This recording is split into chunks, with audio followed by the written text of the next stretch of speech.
السلام عليكم ورحمة الله وبركاته. ازيكم يا شباب؟ عاملين ايه؟ ان شاء الله تكونوا بخير. المرة اللي فاتت احنا وقفنا عند ال DQL او Data Query Language. كنا ابتدينا بجملة select او ازاي نستخدم ال select command، وازاي نعمل اختيار لأعمدة معينة او روز معينة من خلال الكونديشن، وازاي كمان نعمل sort للداتا بتاعتنا او نريموف الدوبليكيشن لو في دوبليكيشن. تمام.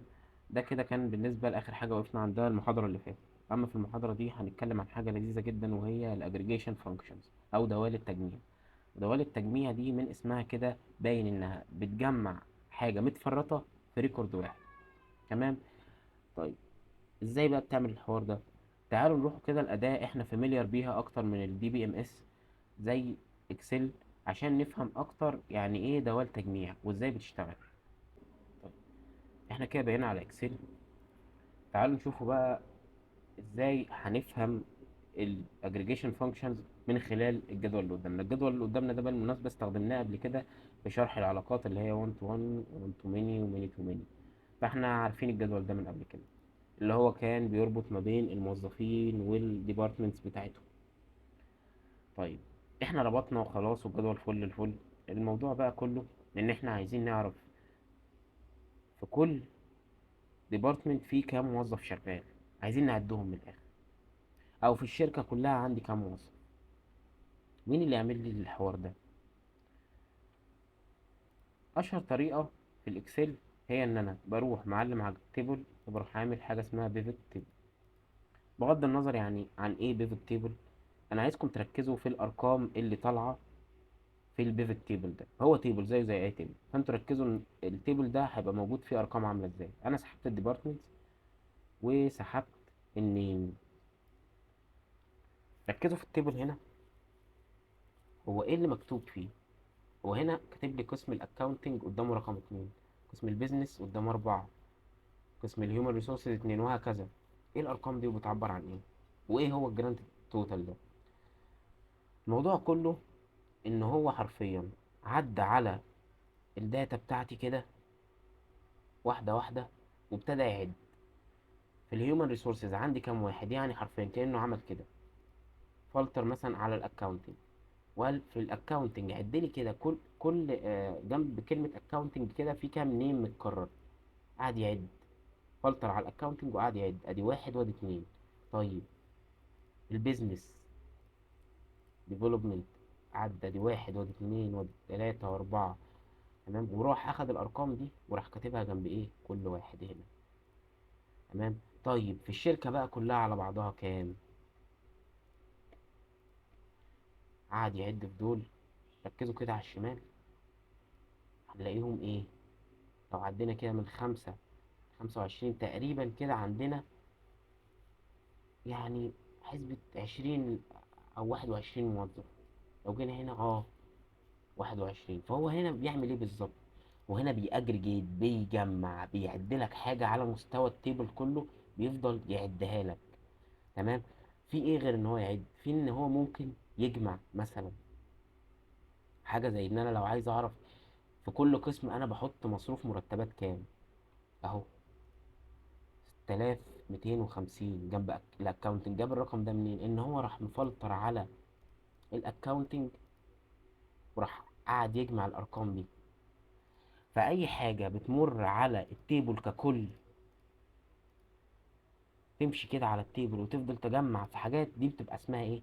اجريجيشن فانكشن. اي دالة بتوصف لي الداتا بتاعتي المتفرطة دي في رقم واحد دي اسمها اجريجيشن. عشان كده بتبقى اسمها دالة تجميع، ان انا بجمع الداتا المتفرطة دي في ايه؟ في ريكورد يوصف كاتيجوري واحد من اللي عندي في الداتا، او يوصف التيبل ككل. يعني مثلا زي ايه؟ زي رقم 21 ده، هو اجريجيت على ايه؟ على التيبل كله. ده برضو توتال المرتبات، انا بحط 73,000 للموظفين كلهم. تمام. فهو لما بيأجريجيت بيمر على دول يجمعهم ويظهرهم في رقم واحد، عشان كده تسمي التجميع انك في الاخر بتظهر برقم واحد فقط. تمام. تمام جدا. فده كده بالنسبة لدوال التجميع. ما تشغلوش بالكم دلوقتي بالكاونت والصم والكلام ده، هنتكلم عنهم في خلال المحاضرة. فأنا بس بوضح من خلال الإكسل يعني إيه دالة تجميع. في حاجات تانية ينفع ينطبق عليها كلام كلمة تجميع، زي إن أنا مثلا لو عايز أعرف مين أعلى سالري أو أول اسم او اقل اسم. ده برضو يعني ايه، دوال تجميع بس بتعمل وظائف مختلفة. اي حاجة بتمر وتظهر لي رقم واحد او ريكورد واحد، دي اسمها دالة تجميع. ده ايه بالنسبة لفكرة دوال التجميع. فتعالوا كده بقى ايه نرجع للداتابيز ونشوف هنعمل دوال التجميع دي ازاي، او هنطبقها ازاي على ايه الداتابيز بتاعتنا. طب يا شباب، احنا كده فهمنا فكرة الاجريجيشن فانكشن من خلال الاكسل. تعالوا بقى نشوفوا او نطبق الاجريجيشن فانكشنز في الداتابيز مانجمنت سيستم بتاعنا على البوست جريس يعني. اول حاجه هتيجي في دماغك اول ما اقول لك عد لي او اجريجيت على حاجه، هي انك هتعد، هتعمل كون، عمليه عد عاديه. فمين اللي بيعمل عندنا عمليه العد العاديه دي؟ اما انا مثلا اقول لك عد لي في كام واحد في القسم ده، او عد لي في كام طالب في القسم في الفصل ده، او قول لي في كام يعني عينه اتباعت من البرودكت ده، باع قد ايه يعني من الاخر. فكل اللي هتعمله انك بتكون. طيب السنتكس بقى بيبقى ازاي؟ بقول له بتعامل معاه كانه عمود عادي خالص. بقول له select count، او الاجريجيشن، اي اجريجيشن فانكشن هو السنتكس بتاعي بيبقى كده count او ايا كان. بقول له count، وبقول له العمود اللي انا عايز اعمل عليه count او عمليه العد from students. تمام. على فكره احنا ممكن نقول هنا all عادي، هيستخدمها ومفيش اي مشكله. تمام.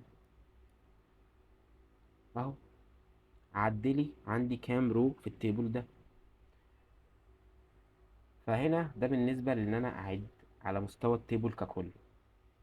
طيب لو انا مثلا حطيت الاي دي او التوتال او ايا كان، هيفرق في ايه؟ تعالوا كده نرن الكويري ده وهنشوف. بالنسبه للكاونت هيطلع لي هنا واحده ب100 واحده ب99. اشمعنى؟ هو مش انا عندي التوتال، يعني اكيد مفيش طالب مش موجود جنبيه كده ريكورد للتوتال. اه، هو مفيش ولا طالب مش موجود عنده ريكورد بالتوتال.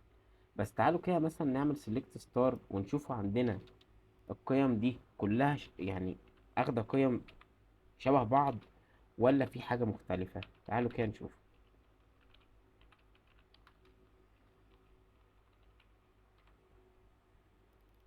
لو انا رنيت كده الستار دي وجيت ابص على التوتال، كلها ارقام كلها ارقام لحد ما بوصل لاخر ريكورد بلاقيه بنال.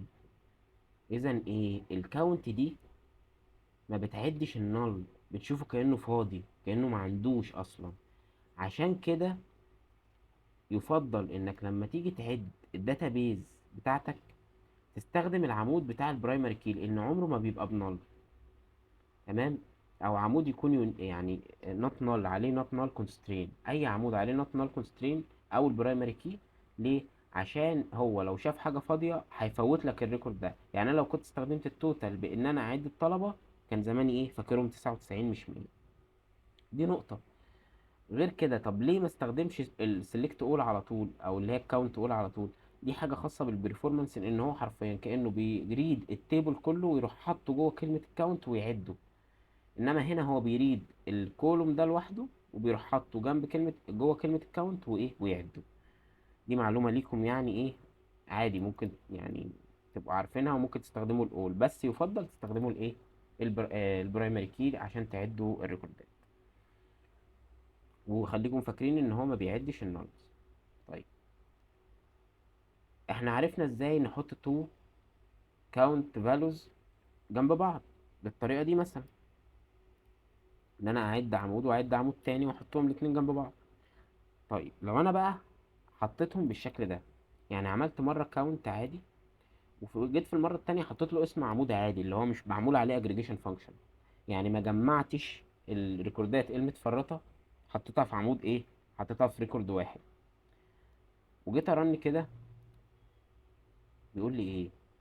بيقول لي ان ال students first name must appear in group by، او ان هي تستخدم في aggregation function. سيبكم من الجروب باي لان احنا كده كده هنتكلم عليها. الاجريجيشن فانكشن بيقول لي لازم تستخدم الفيرست نيم ده في اجريجيشن فانكشن. ليه بيقول لي كده؟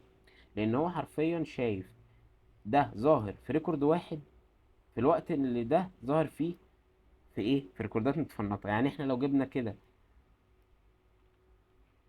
عملنا سيلكت للفيرست نيم بس ورنينا الجزء ده، هيجيبهولي متفرط في 100 ريكورد، في حين ان هنا الكاونت لوحدها بتظهر في ايه؟ في ريكورد واحد. اجريجيشن، اجريجيتد فاليو بتظهر في ايه؟ في قيمه مجمعه. فما ينفعش احط قيمه متفرطه جنب قيمه ايه؟ مجمعه. عشان كده لازم عشان احل المشكله دي اروح حاطط كاونت عليها كده، ولو رنيت الكويري دلوقتي هيرن عادي جدا. تمام. ده بالنسبه للجزء بتاع الكاونت وازاي نستخدمها وايه الخواص الخاصه بيها، آه وازاي ان هي ما بتعدش النمبر. طيب عندنا ايه غير الكاونت؟ عندنا صم. الصم دي هي اللي احنا بنستخدمها عشان نجمع رقم معين، زي ان انا اعمل صم للتوتال، اي حاجه بتتجمع، اي حاجه فيها علامه اللي هي ايه، كاني بعمل كده حرفيا، ان انا بروح عامل 1 زائد 2 زائد 5 زائد وهكذا. هو حرفيا دي وظيفه الصم، هو هنا بيجمع الارقام. تمام. فلو انا جيت عملت رن للكويري ده على التوتال مثلا، هيطلع لي الاتي. هو جمع التوتال، فضل ماشي عليهم كده يجمعهم، مش يعدهم بقى زي الكاونت، هو هنا بيجمعهم. طيب، واحدة بتعد والتانية بتجمع. عندنا ايه تاني؟ فاكرين لما جبنا الافريج بايدينا قبل كده، بس جبناه على مستوى الاعمدة، كان عندنا 3 عواميد جنب بعض، وجبنا الافريج بتاعهم بان احنا اخدنا مجموع الثلاث اعمدة على ايه عددهم، او كل مثلا رو كنا بناخد الثلاثه فالوز بالعرض وبنجمعهم. طب لو انا عايز اعملها بقى على مستوى الكولوم، دي بقى اللي تعملها لنا اي في جي دي، معناها اختصار ايه؟ كلمه افريج. فانا لو عايز اعرف الافريج بتاع كل التوتالز او متوسط المجاميع بتاعه الطلبه، يعني انا مثلا عايز اعرف مستوى الطالب المتوسط عندي ايه، فاعرف اعمل كويري زي ده كده واقول له افريج التوتال، هيبين لي متوسط مستوى الطلبه عندي ايه. الطلبه بتجيب درجات في حدود من 2.4، يعني ايه 2.5 مثلا او 2.4 من 10. فده كده متوسط مستوى الطلاب عندي، عرفته من خلال ايه؟ من خلال الافريج. عندي ايه كمان؟ دي بقى اللي احنا ايه عايزين نركز فيها شويه. هو الاجريجيشن لازم تكون بتجمع او بتعد او بتعد وتقسم؟ لا. يعني هنا دي حرفيا هو ايه، راح برضو جمع، عمل 1 زائد 2 زائد 3 الى اخره بقى. تمام، جمعهم كده وراح عمل ايه؟ عمل ايه بعد ما جمع كل دول؟ جاب الرقم النهائي وراح قسمه على ايه؟ قسمه على عددهم اللي هو 100. انما في حال في بقى حاجات تانية مش لازم تكون بتعمل عملية حسابية او عملية عد، ممكن تكون بتأجريجيت عشان تجيب لي قيمة واحدة من جوه. زي ايه؟ زي ان انا بقول له امشي لي كده على الجدول ده كله، او امشي لي على ايه، على الكاتيجوري ده كله، وشوف لي ايه اصغر قيمة عنده. زي مثلا عايز اعرف اصغر طالب عندي في الداتابيز، فاروح اعمل حاجة زي كده، ان انا اقول له سيلكت المين او اقل. ده كده لو هو من في الديت اوف بيرث يبقى ده اكبر طالب مش اصغر طالب، لان هو كل ما يبقى التاريخ بتاعه قديم او صغير ده معناه ايه؟ ان هو كان اتولد من زمان. فانا لو عايز اعرف اكبر طالب عندي هعمل ايه؟ هعمل من، هجيب اقل تاريخ عندي واروح اعمل رن كده. اقل تاريخ عندي في الديت اوف بيرث هو 1990، ده اقدم طالب عندي كان في المدرسة.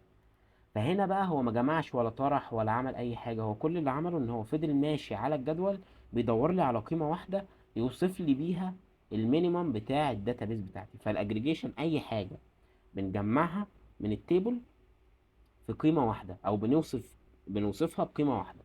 دي معنى كلمه اجريجيشن. عكسها بقى ايه؟ الماكس. اصغر طالب عندي هيبقى هو ايه؟ الاقرب في التاريخ لدلوقتي او التاريخ بتاعه كبير. فلو عملنا رن، اقرب طالب عندي ايه؟ اتولد في 2005. تمام. دي بالنسبة للماكس. عندنا ايه كمان؟ نستخدم الكاونت والصم والدوال اللي احنا اتعلمناها دي بقى على ايه؟ على كونديشنز. يعني انا مثلا هقول له اعمل لي كاونت للاي ديز اللي هي اقل من 2، فهنا جاب لي ايه؟ اللي هي اعمل لي كاونت الاي ديز اللي هي التوتال بتاعها اقل من الاتنين. فجاب لي كام؟ جاب لي 63 طالب درجاتهم اقل من الاتنين. فانا عرفت مثلا من خلال الحركة دي ان انا استخدمت الكاونت مع الوير، بان انا ايه، ان انا عندي 63 طالب مستواهم اقل من الاتنين، فانا محتاج ايه، اركز معاهم واشوفهم ليه عندي النسبة الكبيرة دي مش جايبين درجات كويسة. تمام. فكده انا بقى بعد بكونديشن، بعد ناس معينة انا عايز اعدهم. تمام. وينطبق عليها اي حاجة من الكونديشنز اللي خدناها مع السلكت المرة اللي فاتت، اللايك الاند والاور وكل حاجة بتستخدم بنفس الطريقة، انك انت تقول له select الاجريجيشن فانكشن from students، وتبتدي تحط الكونديشن بتاعتك زي كده. تمام. اخر حاجه بقى واهم حاجه في المحاضره وهي الجروبنج. الجروبنج ده بقى هو ايه؟ لما احنا كنا في ملف اكسل عملنا اجريجيشن على مستوى كل قسم، هو ده بالظبط الجروبنج. ان انا بقسم الداتا بتاعتي لجروبات بناء على كاتيجوري معين، او مثلا قسم معين. انا عندي برودكتس، عايز اعرف كل برودكت باع منهم قد ايه، اهو اللي تعمل الحركه دي هي الجروب. فتعالوا كده نشوفوا ازاي بتستخدم. انا بقول له select والكاونت اي دي، ماشي، بقول له عد لي الايديهات في كل كلاس نمبر، يعني لكل كلاس عايزك تقول لي فيه كام طالب from students. تمام. طب حته بقى ان انا بقول له لكل كلاس نمبر، المره اللي فاتت لما رنينا الكويري كده بس اعطاني ايرور، قال لك ان هي لازم يا تظهر في الجروب باي يا نعمل عليها اجريجيشن. فانا مش هعمل عليها اجريجيشن، انا عايز اعمل بيها الكاتيجوريز او اللي هو ايه، الجروبز بتاعتي. فانا هقول له جروب باي قسمهم بقى على اساس الكلاسز، فبقول له جروب باي الكلاس نمبر. تمام. وعادي ممكن نضيف اوردر باي الكلاس نمبر، بس عشان ايه يعني احنا ممكن نشيل دي وعادي هيعمل، هنرن الكويري هيشتغل عادي خالص. لو رنينا كده بص هيظهر لنا ايه، لكل كلاس عندنا عدد لي الطلبة بتاعته، بس الارقام ايه داخلة في بعضها، الارقام داخلة في بعضها. فعشان الارقام تبقى واضحة هروح اعمل ايه، هروح بس مزود حتة اوردر باي، يعني رتبهم اكتبهم ايه، تصاعدي، رتبهم تصاعدي بالكلاس نمبر. فبصوا كده هضرب بعيني هلاقي في الكلاس رقم واحد في تسعة، في اتنين بقى عشرة، في عشرة، في الكلاس رقم عشرة في 18 طالب. كده بكل سهولة أنا إيه بقيت عارف عندي إيه إيه الفصول اللي عندها مثلا ضغط أو حاجة زي كده، فأقدر أتصرف. فكده الأجريجيشن فانكشنز بتساعدني أعمل أناليسيز مثلا. تمام. من خلالها هو أغلب استخدام الأجريجيشن فانكشنز بيبقى في الأناليسيز أصلا. فده بالنسبة لان انا ازاي استخدم الجروب باي مع الاجريجيشن فانكشنز. ايه تاني عندنا، هو ان انا ما اقدرش اختار كولومز مش موجودة في الجروب باي بتاعتي. نفس الكلام برضو، تعالوا كده نجرب. انا دلوقتي حاطط select count id first name. تمام. حاطط الفيرست نيم، خدين بالكم المرة اللي فاتت لما رنينا دي مع الكاونت اي دي from students عملت ايرور. طيب يا عم انا حاطط جروب باي، بس اخدين بالكم حاطط ايه في الجروب باي، حطيت له كلاس نمبر. فلو جيت اعمل كده رن بقى تاني، يقول لي الفيرست نيم مش ظاهر عندك لا في الجروب باي ولا ايه ولا في الاجريجيشن فانكشن. فكده هو بيقول لي بكل بساطه استخدم ده، يا اما هنا يا اما ايه حط عليه اجريجيشن فانكشن عشان يظهر بريكورد واحد. هو هنا جه يلم ده في قيمه واحده معرفش. طب هل انا هستخدمه كجروب؟ لا برضه. فهنا ده ملوش لازمه. الحل ان انا يا اخلي ده الفيرست نيم احطه هنا، او ان انا اخلي اللي فوق ده كلاس نمبر. اخر حاجه هنتكلم فيها وهي النستد جروبنج. تخيل كده مثلا ان انا جيت اسالك واقول لك عايز من جوه كل كلاس تقول لي في كام طالب جاب الدرجه الفلانيه. يعني مثلا كام طالب جاب واحد، وكام طالب جاب اتنين، وكام طالب جاب تلاته، يعني لكل درجه عايزك تصنف لي الطلبه. فقلت لك ماشي، ده بالنسبه ايه للكورس واحد، عايز اعرف درجاتهم قد ايه في الكورس ده. فساعتها هنضطر نعمل جوه الكلاس نمبر لكل فصل قسم لي الطلبة بدرجاتهم وعد لي في كام طالب. دي بقى عشان نعملها نعمل ايه، بكل بساطة هروح قايل له سيلكت كلاس نمبر، ادي اول جروب، هيجروب الكلاس، ومن جوه كل كلاس اختار لي معاه الكورس واعمل لي كاونت للاي دي. وعشان اقول له يعمل الحركة دي هقول له جروب باي كلاس نمبر الاول، بعد كده من جوه الكلاس نمبر اعمل ايه، جروبنج بالكورس او بدرجاتهم في الكورس ده. تمام. واخر حاجة اوردر باي واحد واتنين. بالمناسبة واحد واتنين دي عشان محدش يستغرب، معناها ان هو بيشاور على العمود الاول، يعني اعمل اوردر باي بالعمود الاول، بعد كده اعمل اوردر باي بالعمود التاني. تمام. يعني بدل ما بنكتب اسمائهم هنا، يعني انا كان ممكن اعمل كده كده اهو. هي بالظبط اللي انا عاملها. تعالوا بس ايه نرن كده ونشوفه هيطلع ايه. هيطلع عندنا المنظر ده. تعالوا نشوف هو عمل ايه بقى بالظبط. هو هنا بدل ما كان بيكتب لي الكلاس نمبر على سطر واحد، لا انا اخد بالي ان هو كاتبه مره تانية والتالتة. طيب ده معناه ايه؟ معناه ان هو جوه الجروب ده في اكتر من جروب تاني. اول جروب خالص ده اللي بيعبر عن الجروب الكبير اللي هو اكبر جروب اللي بيلم الكلاس ده على بعضه. تمام. جوه بقى الكلاس نمبر بيقول لك في عندي ناس جابوا درجة واحد، وفي ناس جابت اتنين في الامتحان بتاع الكورس واحد، وفي ناس جابت ايه درجة اللي هي جابت 4 درجات. في كام واحد بقى في كل واحدة اهو. هو عامل كاونت على دي لوحدها ب2، وعلى دي لوحدها ب5، وعلى دي لوحدها ب2. تمام. يعني اللي جابوا في الكلاس واحد درجة رقم واحد هما 2، واللي جابوا في الكلاس رقم واحد درجتين هما 5، واللي جابوا في الكلاس رقم واحد درجة 4 هما 2.